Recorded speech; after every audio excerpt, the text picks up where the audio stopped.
নমস্কার, কেমন আছেন সবাই? আমার আজকের ব্লগে আপনাদের অনেক অনেক স্বাগত জানাই। তার সাথে সকলকে জানাই সুপ্রভাত। এখন সকাল 6:30 বাজে। আজকে হচ্ছে শনিবার।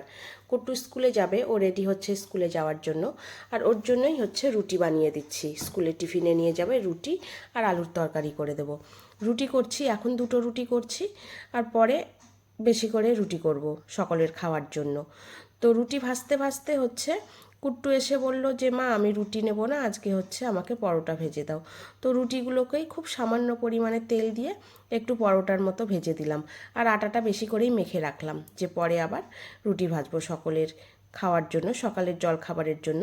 আর এদিকে আলুর তরকারি করে দিচ্ছি। গতকাল রাত্রিবেলায় আলুটাকে সেদ্ধ করে ফ্রিজে রেখে দিয়েছিলাম, সেই আলুটাকেই এখন তরকারি করে দিচ্ছি। আর তরকারিটাকে না শুকনো শুকনো করে দিচ্ছি, কারণ একটু যদি ঝোল ঝোল করে দিই তো তরকারিটা হচ্ছে পড়ে যাওয়ার সম্ভাবনা থাকে, টিফিন বক্সের মধ্যে তরকারির ঝোলগুলো বেরিয়ে যাওয়ার সম্ভাবনা থাকে। তো ওর টিফিনের জন্য যে তরকারিটা আমি বানাই সেটা এমনি শুকনো শুকনোই বানিয়ে দিই, যেন পড়ে না যায়। আর এদিকে ওর টোটো চলে এসেছে, ও টোটোতে উঠেও পড়েছে।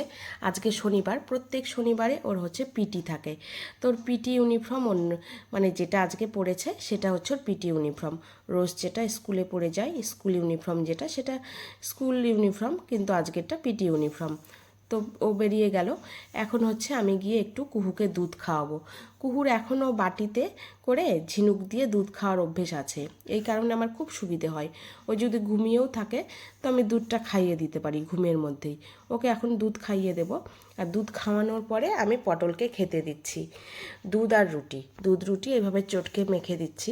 কুহুকে ঠিক যেভাবে ভাত মেখে চটকে খাওয়াই, পটলকেও এইভাবে চটকে মেখে দিতে হয়।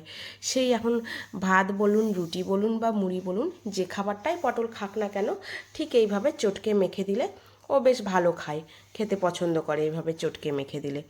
এদিকে পটলকে খেতে দিয়ে আর সকালের জল খাবার যে রুটি হবে, রুটি সবজি সেটা বানিয়ে রেখে আমি চলে এসেছি ঘরে। ঘরে এসে আজকে হচ্ছে সমস্ত আসবাবগুলো মুছবো। আমি এই আসবাবগুলো ধুলো পরের জন্য 2 দিন পর পর মুছি। পুরো শীতটা তো 3 দিন পর পর মুছেছি, এখন হচ্ছে গরম পড়েছে তো এখন 2 দিন পর পর মুছছি। আর কি করব বলুন তো,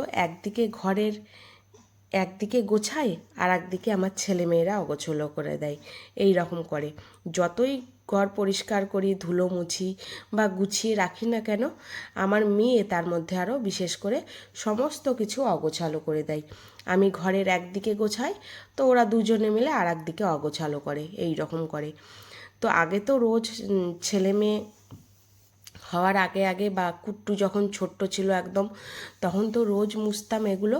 তো এখন আর পারি না দুজনকে সামলে, আর এখন এগুলো রোজ মুছতে পারি না। এখন ওই জন্য 2 দিন পর পর মুছি।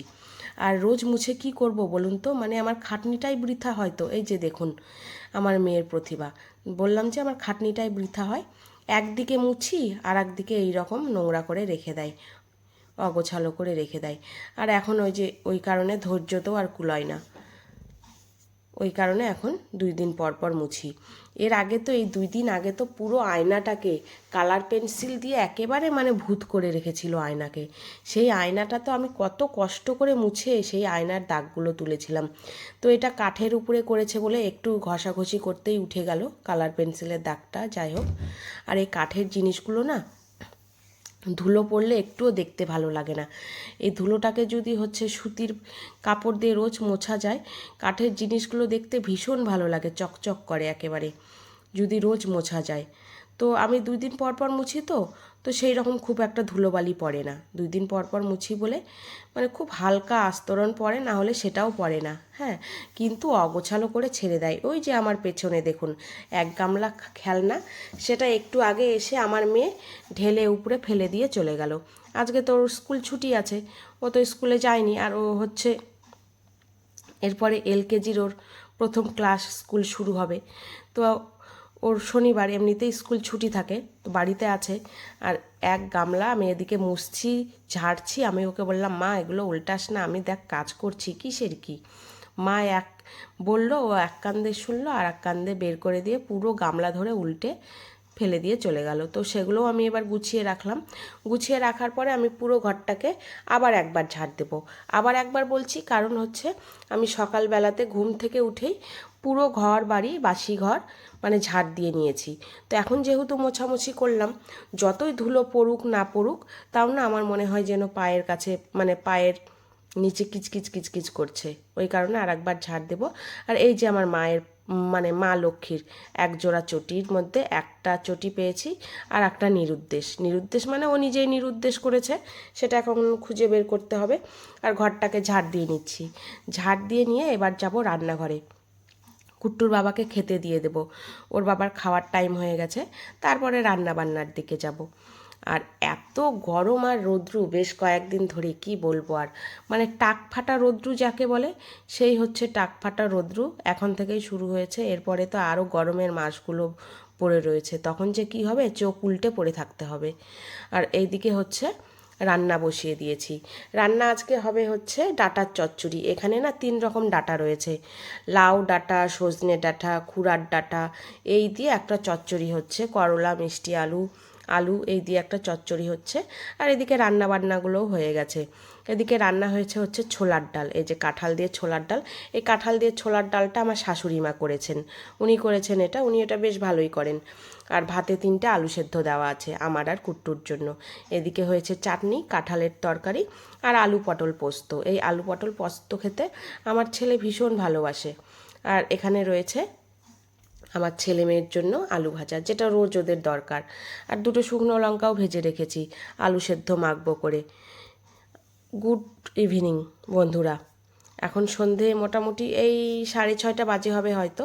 তো গরমের তাড়নায় এখন স্কিনে তো মনে হচ্ছে যেন একেবারে যাচ্ছে তাই অবস্থা। তো আমি একটু স্কিন কেয়ার করছি এখন। আমি একটা ফেস প্যাক লাগাচ্ছি মুখে। আর এই ফেস প্যাকটা আমি নিজেই ঘরে বানিয়েছি, ঘরে বানিয়ে ফ্রিজে রেখে দিই স্টোর করে। এ মোটামুটি 5 দিন 7 দিন বেশ ভালোই থাকে। 5 দিন তো ভালো থাকে, কিন্তু আমি 5 দিন ইউজ করি, 7 দিন আর ইউজ করি না। 7 দিন ইউজ করতে ভয় লাগে, মনে হয় যে কিছু আবার যদি গালে র্যাশ ট্যাশ বেরিয়ে যায়। তো আজকে দিয়ে 5 দিন হলো আমার বানানো, আর ফেস প্যাকটাও শেষ হয়ে গেছে। আবার নতুন করে বানিয়ে 5 দিনের জন্য স্টোর করে রাখবো।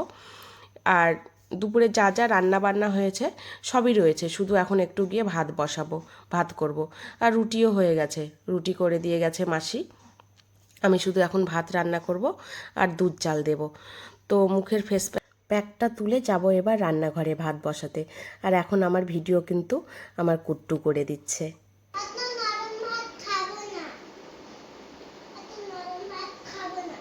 তাহলে দেখুন, এখন বলে কি এত নরম ভাত খাবো না। যেদিন একটু শক্ত ভাত দিই সেদিন বলে কি শক্ত ভাত কেন দিয়েছো, আমি খেতে পারছি না, গিলতে পারছি না, শক্ত ভাত খাবো না।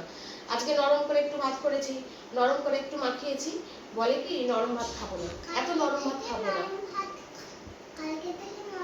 কি যে জ্বালায় পড়েছি আমি কি বলবো আপনাদের। আর তারপরে বলে যে এতগুলো কেন ভাত এনেছো, তাহলে কইটুকু ভাত এনেছি দেখুন। বলে এতগুলো কেন ভাত এনেছো, এতগুলো তো আমি ভাত খাবো না, তাই বলে। মানে এই মেয়েটা যে আমাকে পাগল করে দেবে, পুরো পাগল করে দেবে। তাড়াতাড়ি নাও, এই সবাই দেখছে, সবাই বলবে ব্যাড গার্ল, ব্যাড গার্ল। খাও, তাহলে একটা চকলেট দেবো, খেলে পরে সব ভাত খেলে একটা বড় ডেয়ারি মিল্ক দেবো। সত্যি বলছি, বড় ডেয়ারি মিল্ক, এত বড়। ঠিক আছে না, দাদা ভাইকে দেবো না। কত হিংসুক, বলে কি দাদা ভাইকে দেবে না, মানে কুট্টুকে দেবে না, তাই বলে। এই পুরো ভাত খাওয়ানো আপনাদের দেখাতে গেলে না আপনারা বিরক্ত হয়ে যাবেন। ওর যদি পুরো ভাত খাওয়াটা আপনাদের দেখাতে যাই, মানে 40 মিনিট 50 মিনিট, কোনোদিন 1 ঘন্টা 20 মিনিট অবধিও খাই, 1 ঘন্টা 20 মিনিট 30 মিনিট এইরকম।